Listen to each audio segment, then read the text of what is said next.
Swiss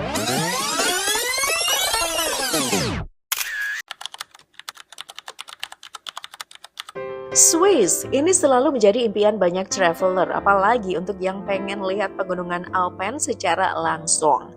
Nah, kalau ke Switzerland atau Swiss, yang muncul nih ada langsung dua nama gitu ya, Zermatt dengan Matterhorn yang legendaris, atau Jungfraujoch yang disebut sebagai Top of Europe.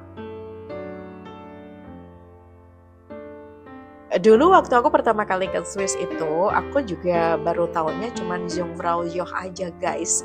Dan ternyata setelah di sana ketemu sama traveler lain dikasih tahu kalau Zermatt itu juga nggak kalah cantik dengan Jungfraujoch gitu.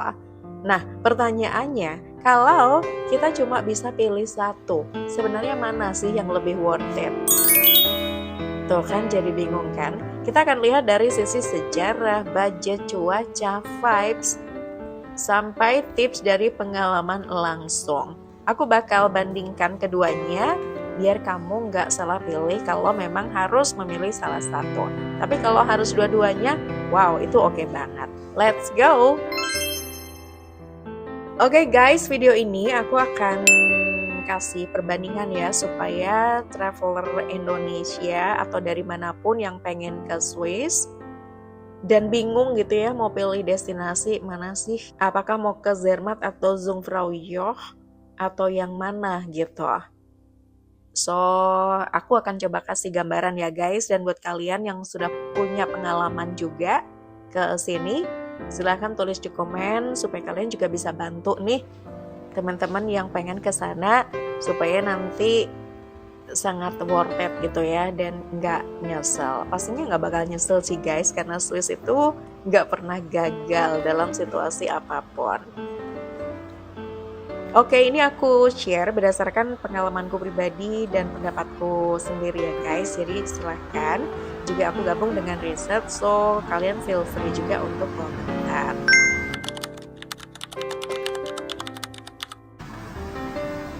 Yang pertama kita akan bahas dulu tentang sejarah dan daya tarik wisatanya guys.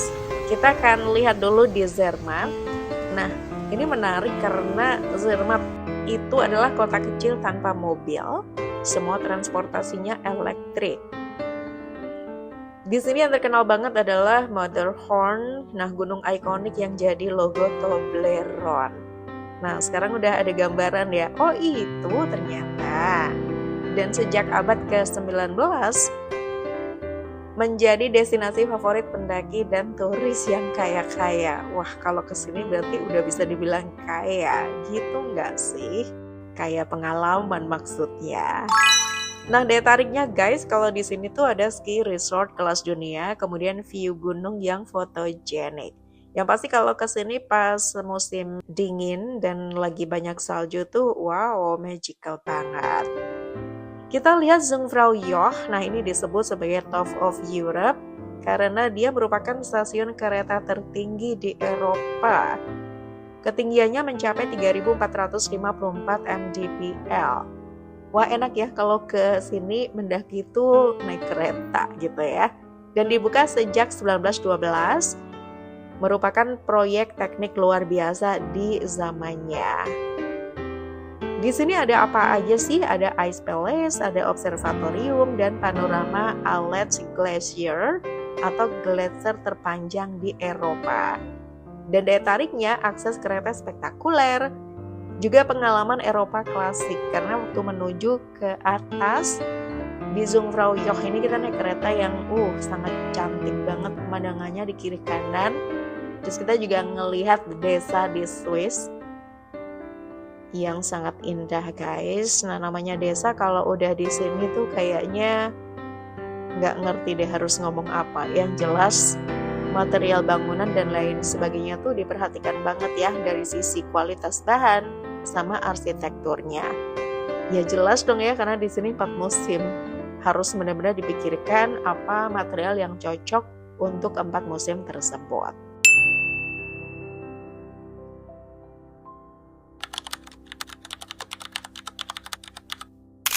Oke, next kita akan lihat cuaca dan musimnya seperti bagaimana sih perbandingannya. Nah, di Zermatt guys, Winter terjadi di bulan Desember sampai Februari dan ini adalah surganya ski, tapi sangat dingin.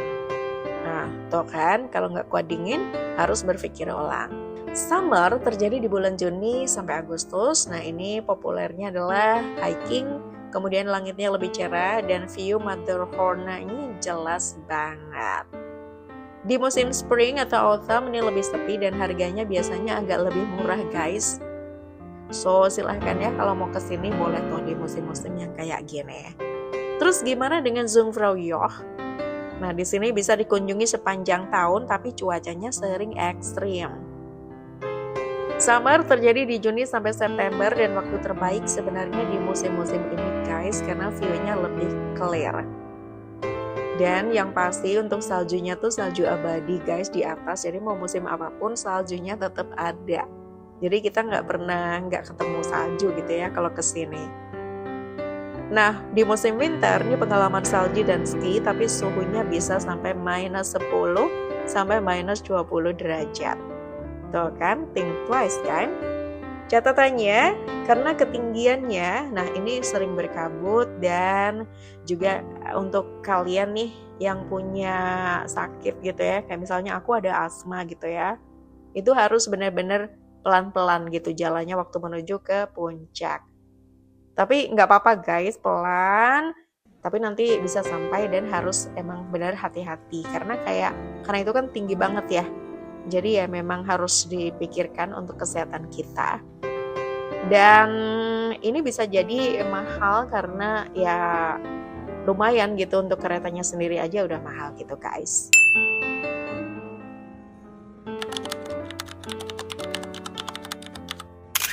Oke, kita bicara budget sekarang, hitungannya dari Jakarta ya guys, dan ini estimasinya kalau kita cek ya untuk transportasi ke Swiss, Jakarta sampai ke Zurich atau Jenewa, ini 12 sampai 15 juta PP. Nah, kalau dapat promo ini bisa 10 jutaan.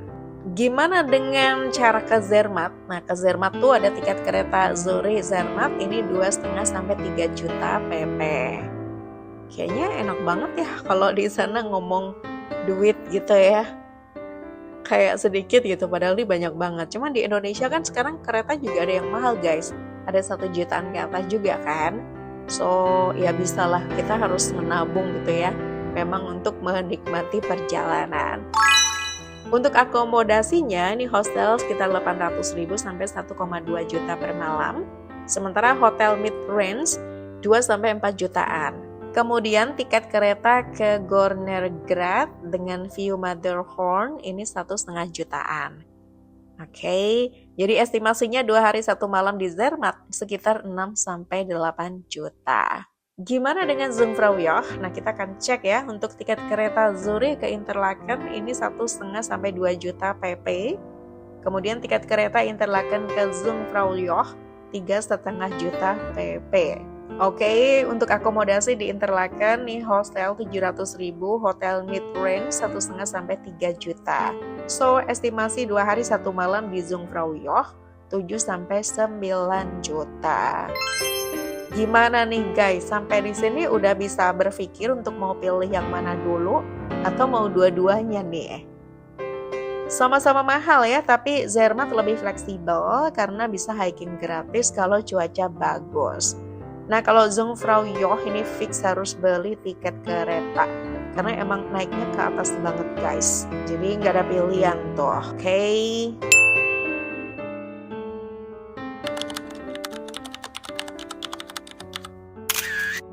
Kita menuju ke vibes dan experience-nya seperti apa. Kita ke Zermatt, lebih santai, suasana kota alpine kecil yang ramah pejalan kaki. Kemudian ada view Matterhorn. Nah, ini postcard Swiss yang paling ikonik, jadi bisa ambil coklat gitu ya untuk foto disandingkan dengan view gunung Matterhorn-nya. Kemudian banyak pilihan aktivitas outdoor seperti hiking, ski, cable car, dan lain sebagainya. Nah, waktu di Zermatt itu aku nggak naik cable car karena waktu itu saljunya kenceng guys, jadi menurut aku ya kalau udah naik ya nggak bisa lihat apa-apa gitu. Jadi aku menikmati suasana pedesaan di bawah Dan itu sangat cantik banget. Dan waktu itu pas hujan salju, so lumayan bisa menikmati hujan salju di negeri orang. Ini cocok ya untuk traveler yang suka nature dan juga foto-foto pastinya.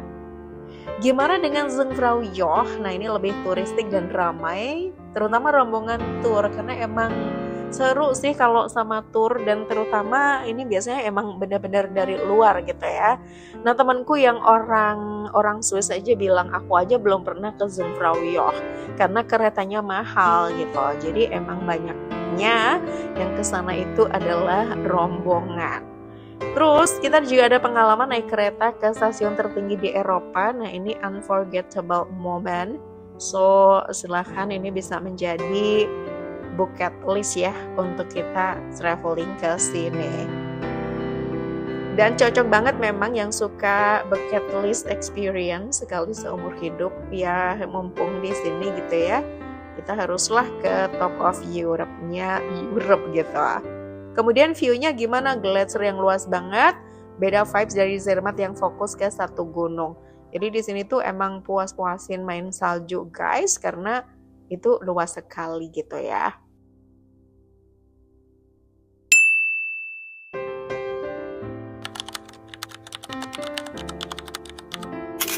Kita ke tips traveler. Nah, sekarang harus cek cuaca real time. Jangan ke Jungfraujoch kalau berkabut. Nah, ini percuma banget sih kayaknya.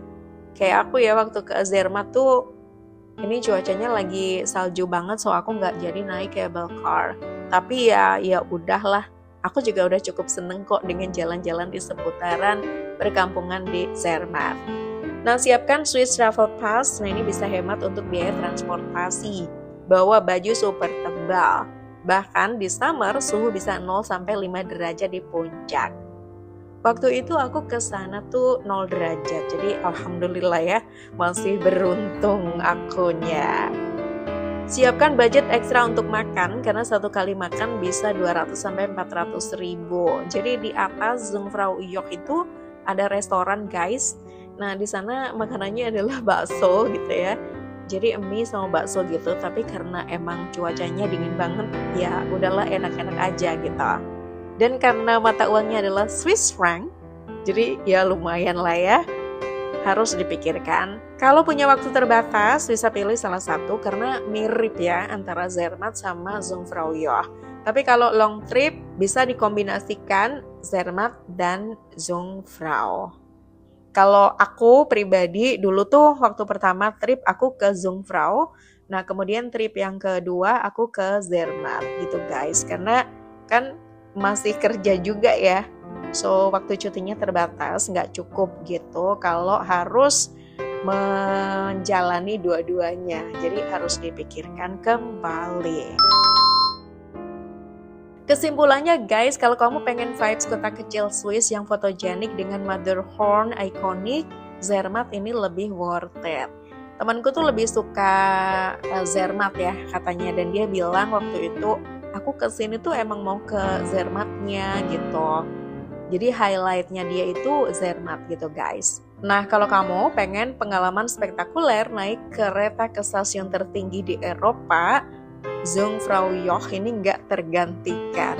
Dan jalannya tuh lebih jauhan Zermatt ya guys. Kalau di Jungfraujoch itu udah begitu naik kereta, kita udah langsung sampai di stasiunnya itu, udah deh tinggal jalan gitu. Jalannya pun kayak ada di lorong panjang gitu ya, tapi diam-diam tuh nanjak gitu. So kita itu nggak berasa. Karena di sepanjang lorongnya itu juga ada beberapa tulisan dan apa ya istilahnya kayak penjelasan gitu loh tentang lorong ini dibuatnya kapan dan lain sebagainya.